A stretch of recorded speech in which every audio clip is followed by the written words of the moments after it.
Hello everyone, welcome. I'm going to be making a pop-up card, a fall Scarecrow pop-up card in this video using the new stamp and die of the month from the Not Too Shabby shop. Let me show you how adorable this one is. I love this one because it has a little girl Scarecrow. How cute is she?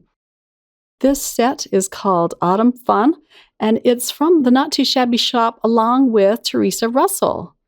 Something new to the shop as well are the Shabby snips or the coordinating dies. I love that they have coordinating dies now. And this set cuts out every single stamp in the set, even the sentiments. You can buy the stamp and die of the month as a single purchase, or you can buy a subscription and you're guaranteed to get one every month as well as saving 18%. So I'm going to pull out my colored pencils today, and I'm going to use some Stonehenge white warm paper. This is a really nice paper to use with colored pencils. It has a little bit of tooth to it, just enough. So let's start stamping out all of our images. I'll put this in my MISTI. I want to be able to stamp it out several times to get a nice dark impression. And then I can just arrange these on the paper. I'm going to be using some Simon Says Stamp Intense Black ink. I like to use this ink with my colored pencils. So let's pick these up with the door and stamp them out. I stamp them out about, I'd say 5 times, just because these are brand new stamps and I need to condition them, and the paper is a little bit textured. I'm also going to leave the stamps on the door of my MISTI so that I can restamp them once I'm done with my colored pencil work, because the colored pencils can kind of obscure your lines, so I like to freshen up the lines after I'm all done. So look how cute these images are. I just fell in love with this set. So I'm going to pull out my Polychromos pencils, and this is a 120 set. And they fit just perfectly in my acrylic pencil holder. I took out my other set of colored pencils and put these in. I like to be able to just grab colors as I go along. I also like to use the Caran d'Ache white colored pencil the best, so I kept that one out. The little pencil sharpener I showed you is called a brass bullet, and I really like to use that to get a nice sharp point on the ends of my pencils. So let's start out by coloring in this darling Scarecrow. I'm going to color in her straw hair with a couple of yellow colored pencils. And I am going to speed this up quite a bit because it did take me quite some time to color this in. I put down my lightest color first, and then I'm going in with darker colors to add some shadows. And I like to keep my colored pencil there on my desk, ready to use. I don't think I've ever seen a little girl Scarecrow stamp, so I really am quite fond of this one. I'll color in her dress red. So again, I'm starting with the lightest colors first, and going in with some increasingly darker colors to add some shading. I do decide later to come in with some mineral spirits to blend out my colors. Using the mineral spirits, it's called Gamsol, and it almost makes your colored pencil work look like Copic markers because it's so smooth. I don't often use it because I do like to see that it is pencil work, and I like the sketchy lines of the colored pencils. But I haven't used the Gamsol in quite some time, so I thought, oh, I'll just smooth them out this time. And now for her face, I'm using some pinks and browns for that, and cream colors. And then lastly, her little hat is going to be brown. I'm using some light browns first and even some yellow ochre. I love the yellow ochre colored pencil. It just adds a nice warmth to your coloring. And then I'll bring in some darker browns. So let's pull out the Gamsol. I just pour a little bit in this cup here. You don't need a lot. And then I'm using a blending stump. I'm going to zoom in here so you can really see what I'm doing. I'll dip the stump in the Gamsol, and it doesn't take a lot, and just start blending it out. It will move the colored pencil on the paper just a little bit, so you have to be careful that you don't lose your highlights.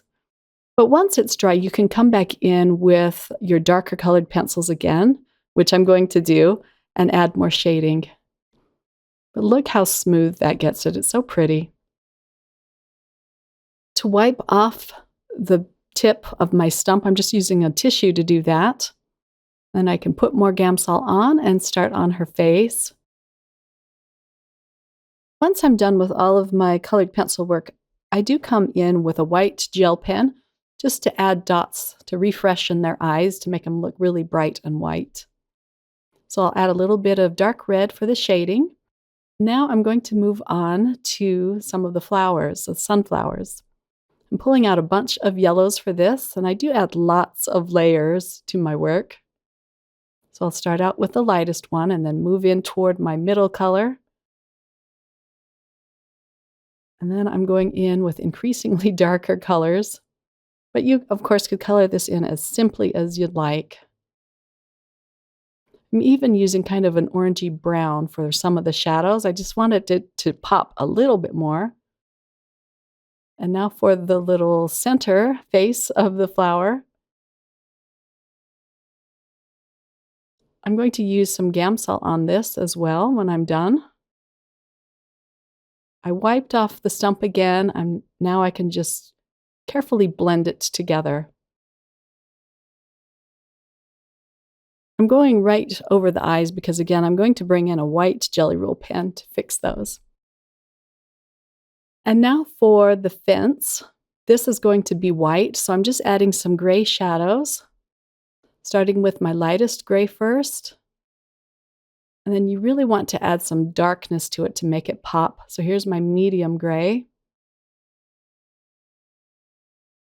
And then I'll come in with an even darker gray. I wanted to add a little more cuteness to this fence, so later on I do come in with some purple just to add a touch of color to it. And now for the pumpkin, I'm going to color it the exact same way I colored the pumpkin on the left that's already done.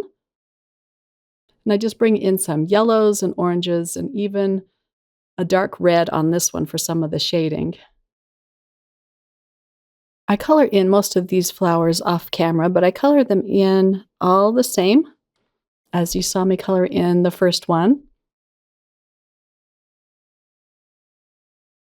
And I do like going over the pumpkin with a really bright yellow to add some highlights. Now for the fall colored leaves around the pumpkin and the fence. And these are very simple. I just add one color to each leaf. But all of these little touches just add a lot to the scene. So here is my purple colored pencil. I end up changing it to a more cool toned colored pencil of purple. But just a touch of purple there was all it needed. I wanted to add a little more shading to the sunflowers. So I'm bringing in a reddish brown for that. So let's pop this back in the Misty. The lines aren't horribly bad, especially when you use the Gamsol. It kind of wipes off your lines, but I still like to freshen them up. And I stamp it out twice this time, just using the same ink. Sometimes I forget and pull the stamps off the door of my Mini Misty or my Misty before I get a chance to stamp them out. But I really do love stamping with my Misty so that I can do this step.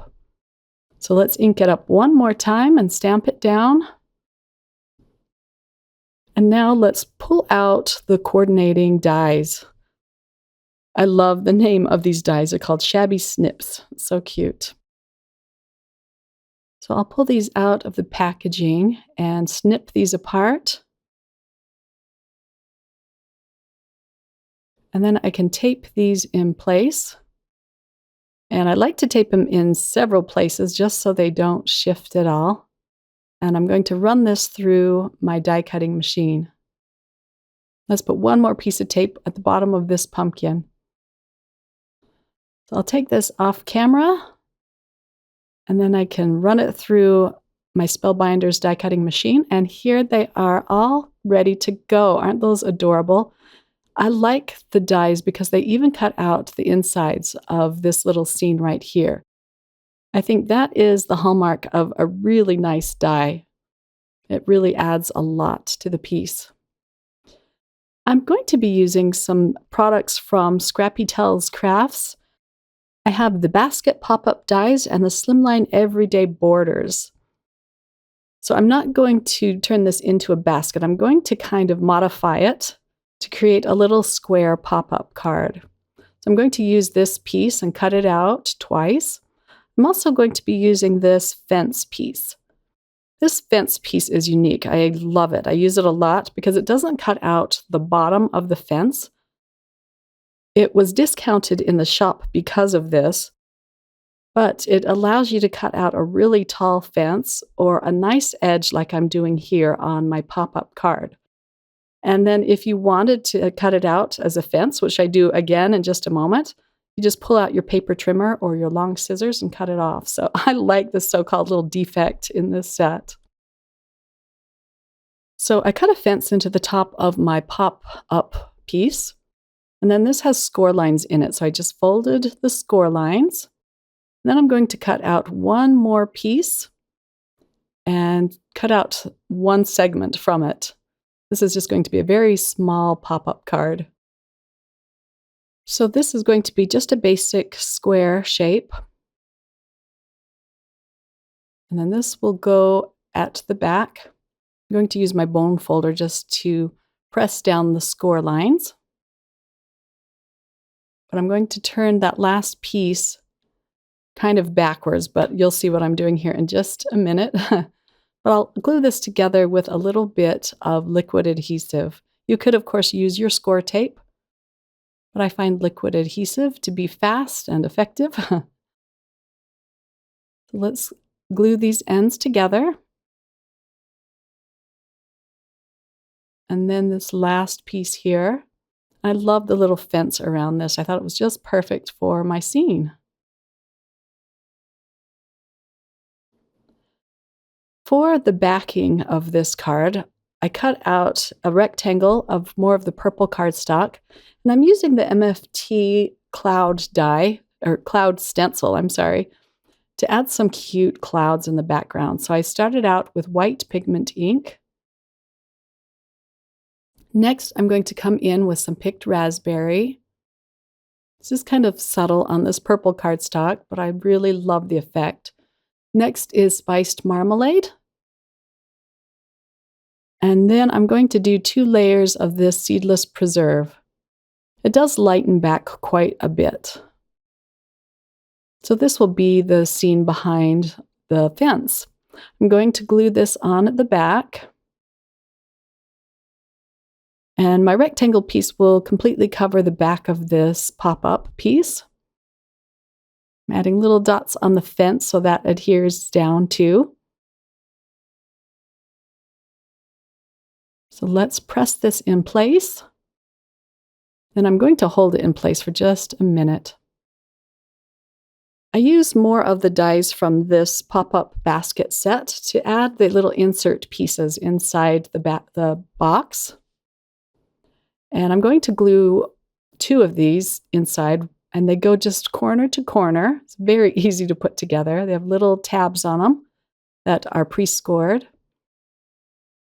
And I keep pressing it down so that it will keep folding, and I'll be able to put this in an envelope. And then this is what it looks like when it's all done. I'm going to cut out more strips of this purple cardstock and glue them on my little squares inside the pop-up box. And then I can attach my die cut pieces on these. So again, just using more liquid glue, I'll put this piece at the back. And it goes outside the box, but that's just fine. I think it looks really cute that way. So I'll add all of my die cuts inside the box with these cutout strips of paper. And then I cut out the fence one more time with some white cardstock, or this is the same warm white cardstock that I used my colored pencils on. Just needed a pop of white in the front. I'll glue that fence down. Here is the sentiment. It's so cute. It says, "Hello, Autumn." And then I'm adding some Spectrum Noir glitter pen over some of the flowers and the pumpkin. I cut out another rectangle of white paper, and again, it's the same white paper I used to color on, the Stonehenge warm white. And I'm going to glue it on the back. This will be the place where I can write my message on my card. It's going to be a little bit smaller than the purple rectangle. And here is the finished pop-up card. I'll have all of the links to the products that I used to create this listed in the description box below if you want to go and check them out. I'll turn this around for you so you can see each side. And then it just flattens down and you can fit it into an envelope. Thanks for spending a little bit of your time with me today. I hope you enjoyed this video and were inspired. I'll be back again really soon with another card crafting video. Take care, everyone. Bye.